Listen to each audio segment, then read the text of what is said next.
지난주부터 저희 로마서 강해를 시작을 했습니다. 로마서의 가장 중요한 것은 예수 그리스도, 그 예수 그리스도 안에 계시는 하나님, 하나님이 구원의 역사를 어떻게 이루어 가시는가, 이 모든 그 사실들을 기록해 놓은 게 로마서입니다. 하나님의 부름에 의해서 예수 그리스도의 종이 되고 사도가 되었다라고 고백하는 이 바울은 하나님의 오랜 계획과 섭리에 의해서 택함을 받았다, 그렇게 고백을 했습니다. 하나님께서 바울을 선택하면은 특별한 목적이 있었다고 했습니다. 그 목적이 뭐라고 했죠? 바울을 통해서 이방에게 하나님의 복음이 증거되어지기를 원하는 그 목적이 있었다라고 했습니다. 바울을 통해서 하나님께서 하고 싶은 뜻, 바울을 통해서만 이루고 싶은 하나님의 뜻, 바울만이 할 수 있는, 바울을 통해서 꼭 하나님이 이루고 싶은 그 하나님의 뜻, 그것이 하나님의 바울을 향한 목적이었다라는 것입니다. 이런 바울을 향한 하나님의 특별한 계획, 이 계획은 하나님께서 하나하나 모든 걸 다 이루셨습니다. 완벽하게 이루셨습니다. 어느 하나도 이루지 않는 것이 없습니다. 왜냐하면 하나님께서 계획하시고 이루신 한 가지 뜻, 하나님의 복음을 전하는 것, 그리고 그 복음의 길을 열어가는 것, 그리고 바울을 통해서 하고 싶은 그 모든 것들을 그의 모든 삶을 통해서 이루셨다는 겁니다. 자, 그렇다면 오늘날 우리는 어떤가? 그런 하나님의 특별한 은혜가 바울에게만 임했는가? 아니라 했습니다. 오늘 저와 여러분도 바울에게 임했던 동일한 은혜가 우리에게도 임했다라고 했죠. 그게 오늘 본문 로마서 1장 6절에 너희도 그들 중에서 예수 그리스도의 것으로 부르심을 받은 자다라고 하는 이 말씀을 통해서 우리에게 동일한 은혜가 임했다라고 하는 사실을 우리가 말씀해 주었습니다. 하나님께서 바울을 선택했듯이 오늘 우리도 선택했다 했습니다. 하나님께서 바울에게 삶을 이끌어가고 그의 모든 바울의 삶을 하나님의 소유로 삼으셨듯이 오늘 우리도 우리의 모든 삶도 하나님의 것이 되었다라고 말씀을 드렸죠. 뿐만 아니라 바울을 통해서 세계의 복음이 증거되기를 원하셨듯이 오늘 우리를 통해서도 그렇게 복음이 증거되어지기를 원하고 계신다라는 거였습니다. 자, 그러면 오늘 이 말씀이 지난주에 여러분과 함께 나눈 말씀이었는데 어떻게 지난 한 주간 하나님이 여러분을 부르심의 그 목적에 따라서 삶을 사셨던 것 같습니까? 아니면 여전히 상관없는 삶을 사신 것 같습니까? 어떠셨어요? 지난 한 주간 바쁘셨죠? 너무 바쁘셨죠? 뭐가 그렇게 바쁘셨을까요? 참 많이 바쁘셨어요. 자, 오늘 우리 다시 한번 생각해 보십시다. 우리에게 향하신 하나님의 목적, 그리고 하나님께서 우리에게 맡기신 하나님의 복음. 지난주 우리 교회에서 선교하고 또 후원하고 있는 중국의 한 지역에 선교하고 있는 선교사님이 갑자기 저희 한국에 돌아왔습니다. 돌아오게 된 이유는 동시다발적으로 중국에 거주하고 있는 모든 선교사들을 강제 출국을 시키기 위해서였습니다. 그래서 많은 우리 선교사님의 지역에 있는 한 곳에 많은 사람들이 거의 대부분이 다 강제 출국을 당했습니다. 그리고 5년 동안은 앞으로 절대 중국을 들어오지 못하도록 블랙리스트에 올렸습니다. 그래서 갑자기 들어와서 저에게 인사를 하고 와서 그 사실을 알게 됐는데, 그렇게 전 세계 하나님의 복음을 품고 그리고 언어와 문화가 다른 그들을 향해서 복음을 전하려고 했던 수많은 사람들, 그 많은 사람들이 복음을 거부하는 민족에 의해서 강제적으로 출국을 당하고, 그리고 그렇게 복음의 씨앗이 더 열매를 맺고 더 풍성하게 맺기를 간절히 바랐지만 그들의 거부하는 걸 인해서 출국을 당해야만 하는 그런 지금도 그 시대에 지금도 그런 일들이 세계적으로 이루어지고 있습니다.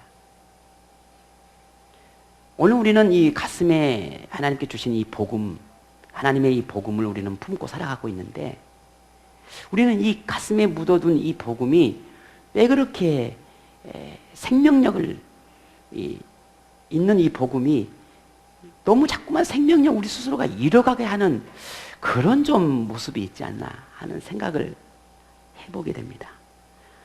어쩌면 오늘 우리가 이 로마서 강의를 함께 나누면서 우리 안에 있는 이 복음, 하나님의 이 복음을 가만히 두지 말고 이 복음을 좀 세상에 좀 터뜨렸으면 좋겠습니다. 이 생명을 불어넣는 이 하나님의 복음을 언어와 다른 저 문화에 가서 이국에 가서도 그렇게 열정을 가지고 복음을 전하는 선교사들이 있듯이 한 명 내가 머무는 내 삶의 현장 속에서 그 복음을 전하지 못하고 있다면 이 또한 얼마나 좀 부끄러운 일인가라는 생각을 하게 됩니다. 하나님의 부르심에는 오늘 우리로 하여금 기쁨을 얻기를 바라시는 그 뜻이 거기에 들어 있습니다. 하나님이 가장 기뻐하시는 것이 뭐겠습니까? 예수 그리스도를 믿어 구원에 이르는 것입니다. 모든 사람, 이 땅에 존재하는 모든 사람이 다 믿음으로 구원을 받는 거예요. 이것이 하나님이 가장 기뻐하는 것입니다. 이러한 하나님의 뜻을 우리가 이루어갈 때 오늘 우리를 통해서 하나님은 기쁨을 얻으십니다. 나만 잘 믿는다고 하나님이 기뻐하지 않아요. 물론 그것은 기쁨의 근원이 있죠. 내가 잘 믿는 건 하나님은 그보다 기쁜 게 없죠. 근데 내가 믿었으니, 내가 하나님의 구원을 이루었으니, 하나님이 내게 주시는 이 복음을 내가 그 복음의 안에서 삶을 누리고 있으니 그걸로 만족하며 삶을 산다고 한다면 그건 하나님을 기쁘게 하는 것이 아니라는 거죠. 더 큰 기쁨을 이룰 수 있는 것은 하나님의 그 부름 앞에 우리는 어떻게 응답할 것인가 라는 것입니다. 그 하나님의 복음을 우리는 어떻게 응답의 삶을 살 것인가 라는 것입니다. 혹 왜 우리가 하나님의 기쁨이 되어야 되느냐, 꼭 그렇게까지 하나님의 기쁨이 되어야 되느냐, 꼭 그것만이 하나님의 기쁨이냐 라고 말할 수 있습니다. 하지만 우리가 하나님의 기쁨이 되어야 되는, 기쁨이 되어드리는 그런 삶을 살아야 하는 충분한 이유가 있습니다. 그게 뭐겠습니까? 이미 우리는 하나님의 그 구원의 약속을 받은 사람들입니다. 조금도 의심할 이유가 없습니다. 하나님의 구원이 우리에게 임했습니다. 그리고 나는 하나님의 나라를 약속받은 사람이 되었습니다. 그리고 더 놀라운 것은 그런 오늘 우리에게 하나님의 고귀한 그 복음을 우리에게 맡기셨어요. 그리고 누군가에게, 내가 만나는 모든 사람들에게, 내가 머무는 모든 자리에 이 복음을 나누라고 주었다는 겁니다. 만일 우리에게 이 복음을 맡김이 불안했다면 우리에게 맡겼냐는 거예요. 우리는 믿고 맡긴 것입니다. 그러니 하나님은 우리를 믿음을 주고 계시는 거예요. 이보다 더 놀라운 일이 어디 있겠습니까? 하나님이 나를 믿고 계시는 겁니다. 귀한 고귀한 복음을 내게 주어서 복시가 내가 이 모든 사람들에게 나누어라. 내가 너를 믿는다. 맡긴 거예요. 하나님 우리를 믿고 계시는 겁니다. 믿어주고 계셔요. 이보다 더 놀라운 일이 어디 있습니까? 그런 하나님을 기쁘게 해드리는 게 마땅하지 않을까요? 당연하지 않을까요?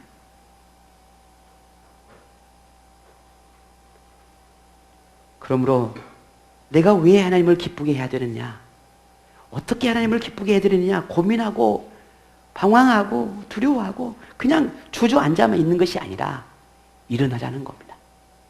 우리 함께 일어나자는 거예요. 가만히 머물러 있지 말고 품지만 말고 그걸 내놓자는 겁니다. 하나님의 복음을 이방인에게 전하도록 특별한 이런 선택을 받았다라고 고백한 바울은 그렇게 하나님께서 자기에게 맡겼던 이 하나님의 복음, 그 하나님의 복음이 무엇인지를 구체적으로 설명을 해갑니다. 물론 이 복음은 지금 누구에게 맡겼다고요? 지금 누구에게 맡겨졌다고요? 예, 우리에게 맡겼습니까? 나에게 맡겼죠. 나에게. 여러분 개개인 자신 한 사람 한 사람에게 다 맡겼습니다. 그 하나님의 복음이 뭐냐는 거예요.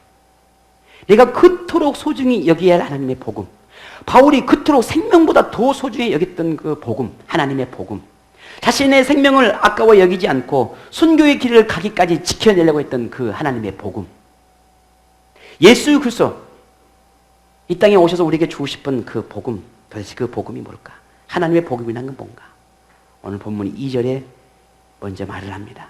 이 복음은 그렇게 시작하죠.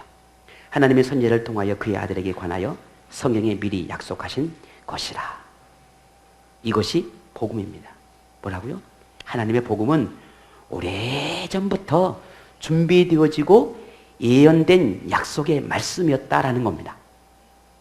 어느 날 갑자기 하나님께서 복음을 주고 싶어 했던 것이 아니라 아주 오래전부터 그때가 언제일까요?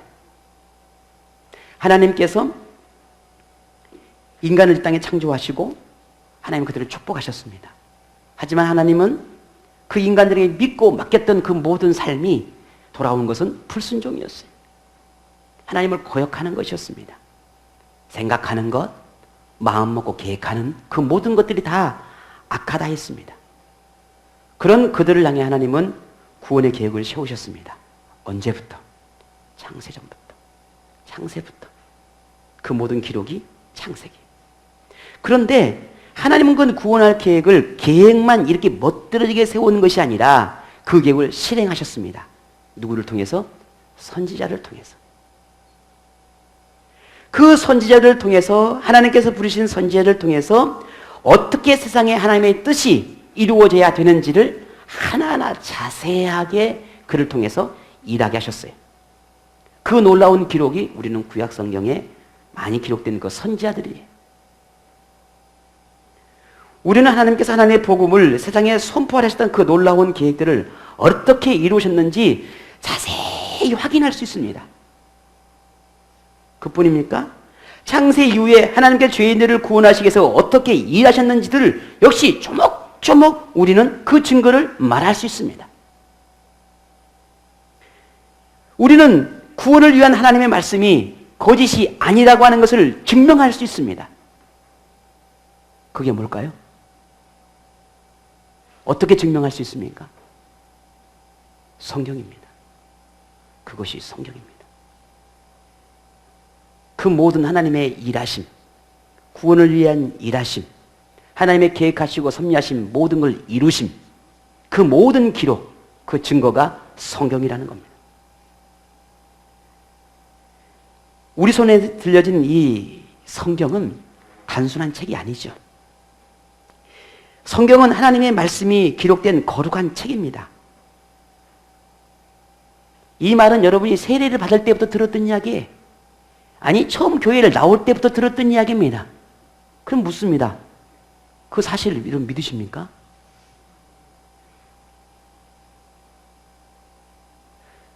성경은 하나님의 복음의 역사를 기록한 생명의 책이에요. 성경은 문자가 아니라 하나님의 음성입니다. 우리는 성경을 읽을 때 문자로 보는 것이 아니라 그 성경 속에서 들려지는 하나님의 음성으로 들어야 합니다. 이게 정말 생명력 있는 성경의 하나님 말씀이에요. 이게 세상의 문학적인 책과 다른 이유예요. 성경은 하나님의 약속이고 이 세상에 존재한 유일한 하나님의 행위록이에요. 하나님에 대한 절대적인 신뢰를 가질 수밖에 없는 그런 약속의 책이 바로 성경입니다. 우리는 그 놀라운 성경 속에 담겨진 하나님의 복음을 듣고 있고 그리고 우리는 배우고 있습니다. 여러분은 어떻습니까? 성경의 모든 말씀이 진리라는 사실을 믿나요?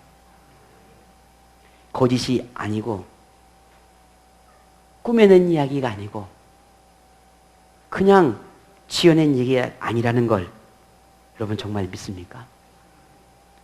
이 진리를 세상이 널리 알리도록 우리에게 사명을 주셨다는 이 사실도 여러분 믿으십니까?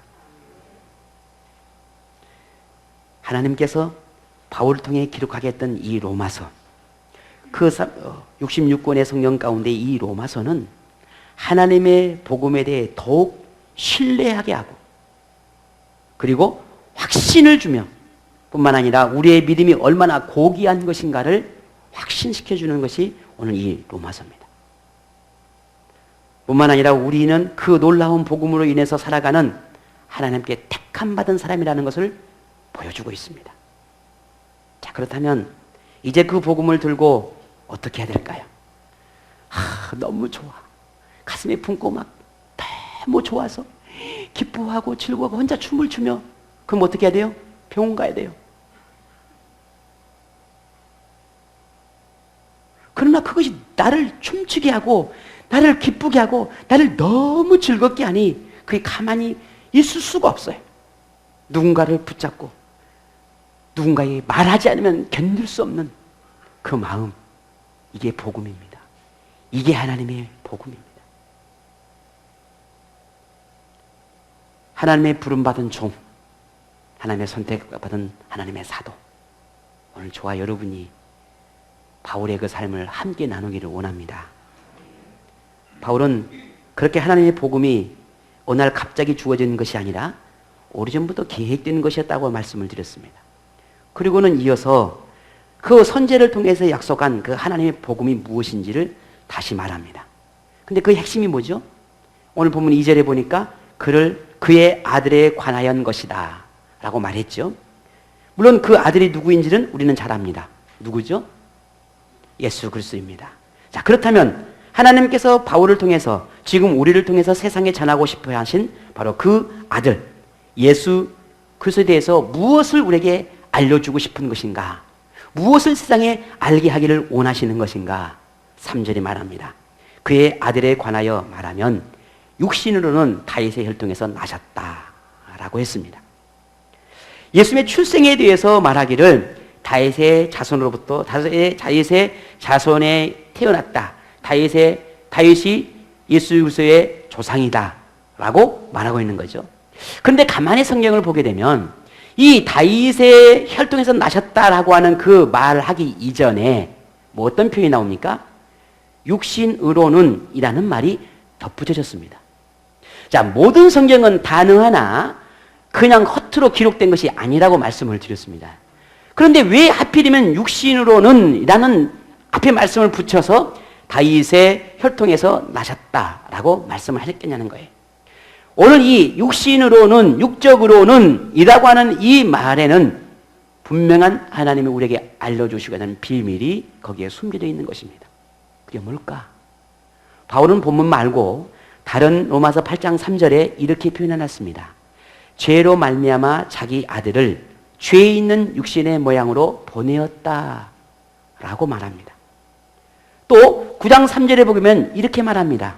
조상들도 그들의 것이요 육신으로 하면 그리스도가 그들에게서 나셨으니 그는 만물 위에 세세의 찬양을 받으실 하나님이시니라.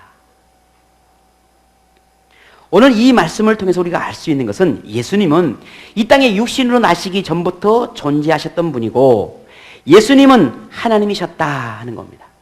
예수님은 하나님의 아들로 이미 존재하고 계셨다라는 말입니다. 참 이해하기 어려운 부분 중에 한 부분이 우리가 예수님을 믿음으로 고백할 때에 믿음으로 고백하면 다 이해가 될 거고 다 믿음으로 받아들여지기도 되지만 그러나 곰곰이 생각하고 또 생각해 보면 어떻게 하나님이 인간으로 오실 수 있었으며 그 하나님이 하나님으로 계셨으며 어떻게 그 하나님이 하나님의 아들이라고 말할 수 있겠는가? 이걸 논리적으로 설명할 수 있겠는가? 설명할 수 없습니다. 그런데 성경에서는 모든 신약 성경 모든 곳에 아니 구약 성경의 곳곳에서도 하나님에게는 하나님의 아들의 존재가 있었다라고 표현하고 있습니다. 그가 예수 그리스도라는 거예요. 우리는 그를 성자라고 말합니다. 이것을 우리는 지식으로 우리는 이해할 수가 없어요. 그래서 우리는 말합니다. 바울은 우리에게 이렇게 말하고 있습니다. 바로 그분이 누구냐? 예수 그리스도다. 아니 그러니까 그분이 예수 그리스도라는 걸 내가 알 수 있어요. 그래야 알겠어요. 근데 왜 그분이 하나님의 아들이었냐고요? 왜 언제부터 하나님이 아들로 존재했냐고요. 그러니까 그분이 왜 하나님이시냐고요. 바울은 이렇게 말합니다. 처음부터 그렇게 존재하신 분이었다는 거예요. 그래서 오늘 여러분에게 말합니다. 하나님의 복음은 믿음으로 이해되는 것이지 이해되어져서 믿어지는 게 아니에요. 하나님의 복음은 믿음으로 이해가 되는 겁니다. 하나님의 복음은 그래서 신비로운 것입니다. 하나님의 복음은 그래서 우리에게 구원을 줄 만한 능력이 거기에 숨겨져 있는 것입니다.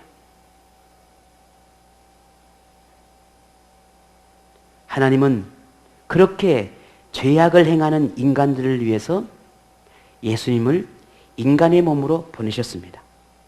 본래 하나님이셨지만 그 하나님께서 인간들 속으로 들어오셔서 인간이 되셨습니다. 이렇게 인간이 되신 하나님, 인간이 되신 하나님의 아들 예수 그리스도에 관한 것, 하나님이시며 완전한 인간이신 예수 그리스도에 관한 것, 이것이 하나님의 복음입니다. 오늘 여러분, 여기에서 우리에게 주시는 이 하나님의 복음이라고 하는 이 신비로움 속에서 바울은 조금 더 우리에게 해석해주고 이해를 돕기 위해서 왜 예수님이 다윗의 혈통으로 나셨는지 그 이유를 설명합니다. 그냥 하나님이 하나님으로 우리에게 오셨으면 됐을 건데 왜 하나님이 인간의 아들로 오셔야만 했는지에 대한 이해를 돕기 위해서 다시 설명합니다. 그런데 조금 전에 말씀을 드렸습니다. 하나님의 구원의 사역은 어느 날 갑자기 이루어지는 것이 아니라 이미 오래전부터 준비되어지고 하나님의 계획되어진 예정된 사건이라고 말씀을 드렸습니다. 구약성경의 선지자를 통해서 말씀하셨다라고 말씀하셨죠. 그 중에 하나를 찾아보면 예레미야라고 하는 선지자를 통해서 이 땅에 예수 그리스도가 태어나실 것에 대한 예언을 해 놓으셨어요. 구원자가 필요하다라고 하는 그 구원자를 통해서 어떻게 사역하실 것인가에 대한 이야기를 예레미야를 통해서 예언해 놓았다라는 거죠. 찾아볼까요? 예레미야 23장 5절에 보면 예레미야 23장 5절에 왜 하나님은 인간으로 오셔야 했는가? 왜 하나님은 인간이 되셔야 했는가? 왜 하나님은 하나님으로서 구원의 사역을 하지 못하고 왜 하나님은 인간으로서만 구원의 사역을 감당할 수밖에 없었는가? 그것은 이미 어느 날 갑자기 그렇게 이루어지는 것이 아니라 하나님의 계시가 있었다. 그래서 예레미야 선지자를 통해서 말씀하신 23장 5절의 말씀에 여호와의 말씀이니라 보라 때가 이르리니 그때가 언제일까요? 이 땅에 예수 그리스도 메시아가 올 때가 되겠지요. 내가 다윗에게 한 의로운 가지를 일으킬 것이다. 다윗의 자손에게서 다윗의 후손에게서 한 의로운 가지를 일으킬 것이다. 그가 왕이 되어서 지혜롭게 다스리며 세상에서 정의와 공의를 행할 것이다. 오늘 이는 누구를 가리킵니까? 예수 그리스도를 가리키는 것입니다. 우리의 지식으로 우리의 생각으로 왜 하나님이 인간으로 오셔야 되냐라고 우리가 그걸 따지고 묻기 전에 이미 하나님께서 그렇게 하실 계획을 가지고 계셨다는 거예요. 그래서 그 계획을 그대로 이루신 것입니다. 예레미야 통해서 말씀하시는 그 메시아에 대한 구원자에 대한 예언, 예수 그리스도에 대한 그 예언을 다윗의 후손에게서 나게 하겠다라고 하는 그 예언을 그대로 성취하셨다는 말입니다. 그래서 왜 하필이면 다윗이었을까? 하나님께서 그렇게 말씀하셨기 때문입니다. 왜 하나님이 인간으로 오셔야만 했을까? 하나님께서 그렇게 말씀하셨기 때문입니다. 왜 예수님이 구원자로 이 땅에 오셔야 되느냐? 하나님께서 그렇게 말씀하셨기 때문입니다. 다른 이유가 없습니다. 하나님이 그리 하시고 싶으신 것입니다. 그래서 하나님은 예수님이 이 땅에 오셨습니다. 그리고 약속의 말씀처럼 세상의 정의와 공의를 행하셨습니다. 예수님은 그렇게 하나님의 약속되어진 후손이었고 하나님에 의해서 이루어진 구원자였습니다. 오늘 여러분 이런 하나님의 놀라운 계획과 성취하심에 보면서 어떤 생각을 하십니까? 우리가 하나님을 이렇게 부릅니다. 하나님은 우리가 믿을 만한 신실한 분이다. 왜 그렇습니까? 하나님의 약속은 반드시 지키시기 때문에 그렇습니다. 하나님의 모든 성경에 기록된 말씀은 허투루 하신 말씀이 아닙니다. 그 모든 말씀은 반드시 지키십니다. 우리가 하나님을 신뢰하고 찬양할 수 있는 것도 바로 그런 하나님의 신실함 때문입니다. 여러분이 저를 얼마나 믿습니까? 100% 믿을 수 있습니까? 아니요, 믿지 마세요. 여러분 저를 100% 믿으시면 안 됩니다. 100% 믿으시면 여러분은 저에게 실망하실 것입니다.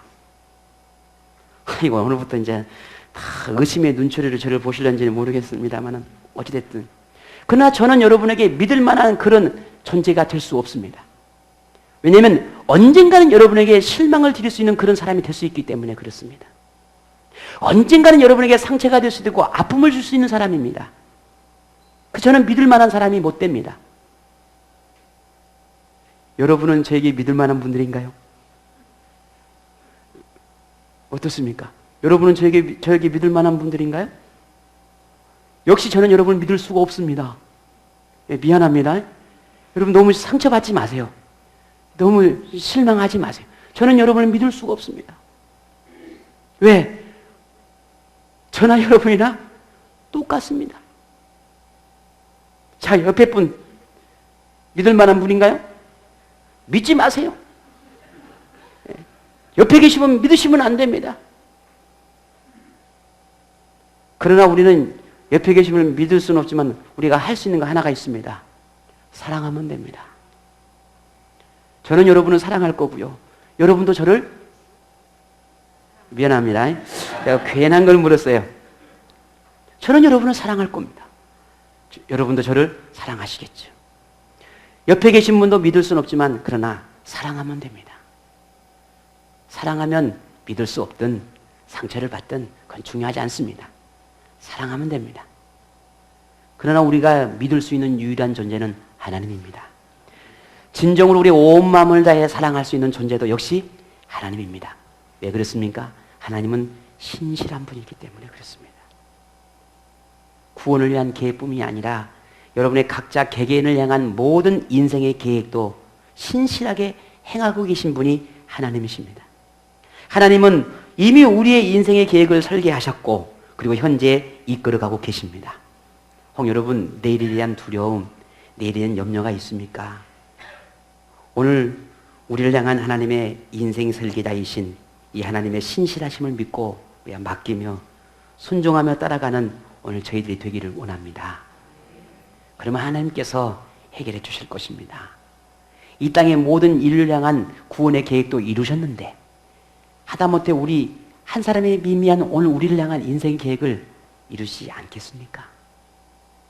선하고 아름답게 하나님의 가장 아름다운 인생을 우리에게 이루어 가실 것입니다. 그럼 우리를 믿고 끝까지 이 믿음의 길을 지켜 행하는, 그래서 하나님의 복음이 가슴에 타오르는 그런 은혜 속에 살아가는 저희들이 되기를 원합니다. 바울은 그렇게 하나님의 복음의 핵심인 이 예수 그리스도에 관한 또 하나의 놀라운 사실을 우리에게 말해주고 있습니다. 그게 오늘 마지막 4절입니다. 같이 읽어보겠습니다. 시작.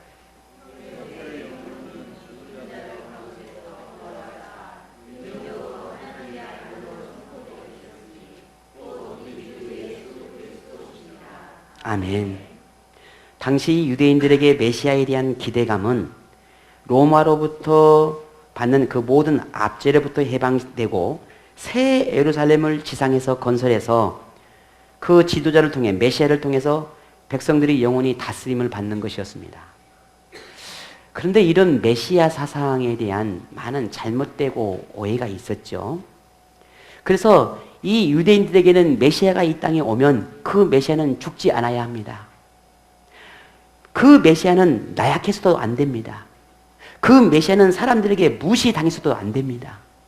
하나님이 말씀하신 그 메시아는 모욕을 받는 그런 모습이 되어서는 안 됩니다. 그래서 강하고 능력 있고 권세 있고 힘 있고 뭔가 강력한 리더십을 가지고 있는 그런 메시아였습니다. 이런 메시아가 유대인들이 꿈꾸는 메시아였습니다. 그런데 예수님은 어떤 모습이었습니까? 아닙니다. 매일 가난한 사람과 함께하고 병든 사람과 함께하고 그리고 사람들에게 모욕을 당하고 손가락질을 당하고 그렇게 결국은 십자가에 죽어버렸습니다. 유대인들에게 예수님이 메시아였을까요? 아니에요. 그런 예수님을 메시아로 인정할 수가 없었습니다. 그렇습니다. 만약에 예수님이 이 십자가의 죽음으로 끝났다면 예수님은 메시아가 아닙니다. 인간과 다른 것이 없는 평범한 사람입니다. 하지만 하나님의 복음은 죽는 것이 아니라 죽이는 것이 아니라 살리는 것입니다. 하나님의 복음은 생명입니다. 그래서 하나님의 복음 안에 예수 그리스도를 반드시 하나님은 살리셔야 했습니다. 하나님은 그래서 예수님을 죽음으로 두지 아니하고 부활하게 하셨습니다. 왜냐하면 영생에 대한 하나님의 능력을 우리에게 보여주고 싶으셨기 때문입니다. 예수님의 부활은 잠시 잠깐 이 땅에 다스리시는 그 메시아가 아니라 영원한 나라를 다스리는 진정한 왕이라는 것을 증명해 주는 것이었습니다. 그래서 바울은 하나님의 복음이 진실하고 하나님의 복음이 신실하다고 하는 것을 증명하기 위해서 예수님에게 일어난 그 모든 죽음과 부활과 탄생과 그 모든 사건을 행하시는 분이 성결의 영이 하셨다라고 표현했어요. 이 성결의 영이라고 하는 이 표현 속에서는 하나님의 복음은 세상 그 무엇으로도 결코 더럽혀질 수 없고 세상 그 어떤 것으로부터 누구로부터 결코 모욕당할 수 없고 하나님의 복음은 거짓이 없으며 완전한 것이다 라고 하는 그 의미를 이 성결의 영이라고 하는 걸 통해서 우리에게 가르쳐주고 있습니다. 지금 세상의 많은 세계 속에서 하나님의 복음이 무시되고 있지요. 오늘 우리 하나님을 믿는다고 하는 오늘 우리부터 하나님 말씀에 순종이 일어나지 않고 있습니다. 아무리 말씀을 대언하고 선포해도 그 말씀을 붙잡고 살아가려면 몸부림치는 사람들이 많지 않다는 겁니다. 항상 내 형편과 내 상황에 따라서 모든 걸 깨워 맞추는 삶을 살아가고 있습니다. 하지만 오늘 바울이 우리에게 주는 하나님의 복음은 그렇지 않습니다. 너무 완벽하고 결코 더럽혀지지 아니하고 거룩하고 진실된 하나님의 복음임을 우리에게 말씀하고 있습니다. 오늘 우리의 잘못된 생각, 우리의 잘못된 판단, 우리의 깨지지 않는 그런 오류 속에서 하나님의 복음을 더럽혀서는 안 됩니다. 하나님의 복음은 거룩합니다. 하나님의 복음은 흠이 없습니다. 하나님의 복음은 완전합니다. 오늘 그 복음 앞에 우리 굴복하십시다. 그 하나님 복음 앞에 우리를 내려놓으십시다. 그리고 그 하나님 복음 앞에 우리 순종하십시다. 이것이 진정한 우리가 하나님의 복음을 지킬 수 있는 유일한 길입니다. 만일 예수님의 십자가의 죽음에 그 모든 복음이 끝났다면 더 이상 하나님의 복음이 아니라는 거죠. 그건 하나님의 복음이 거짓이라는 말이에요. 성경에 기록된 대로 이루어지지 않았다면 성경은 거짓과 오류로 가득한 삼류 소설책에 불과한 것입니다. 더욱이 그런 예수님을 기록한 성경을 진리라고 선포하고 있는 오늘 바울은 어떤 사람이겠습니까? 순 사기꾼의 거짓말쟁이 미치광이겠죠. 근데 더 이상한 사람은 누구겠어요?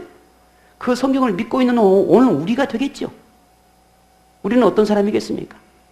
그러나 오늘 성경이 옳기 때문에, 성경이 진리이기 때문에, 성경 안에 하나님의 복음이 들어있기 때문에 우리가 그토록 그 복음 안에 그 성경을 소중히 여기는 이유인 것입니다.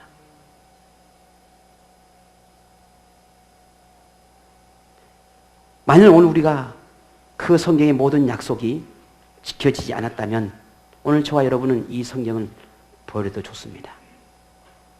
더 이상 하나님을 여러분 믿지 않아도 좋습니다. 하나님을 욕되고 세상으로 가도 좋습니다. 그러나 하나님의 복음은 진실입니다.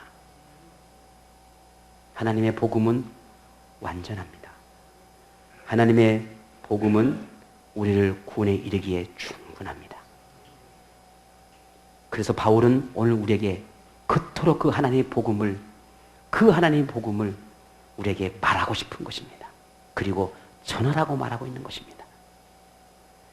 하나님의 복음은 위대하고 또한 하나님의 복음은 진리이며 하나님의 복음은 조금도 흠이나 오류가 없는 완전한 진실입니다.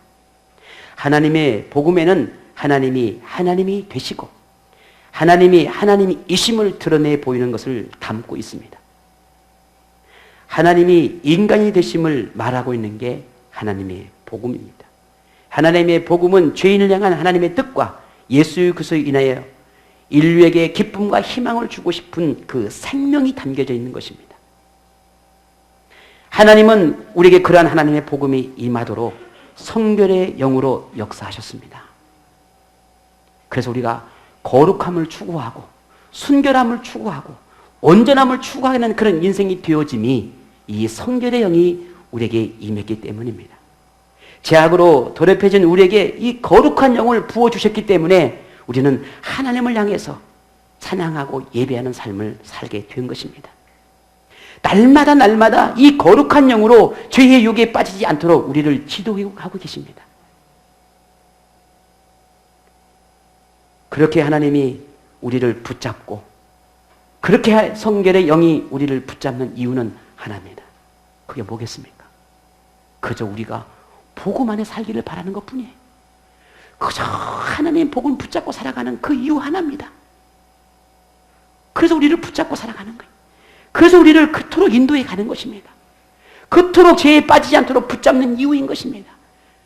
때로는 우리의 모든 생각과 우리의 모든 가치관과 우리의 모든 판단을 다 하나님 무너뜨리는 이유도 우리가 하나님 복음 안에 살기를 너무나 원하시는 그 아버지의 마음 때문인 것입니다.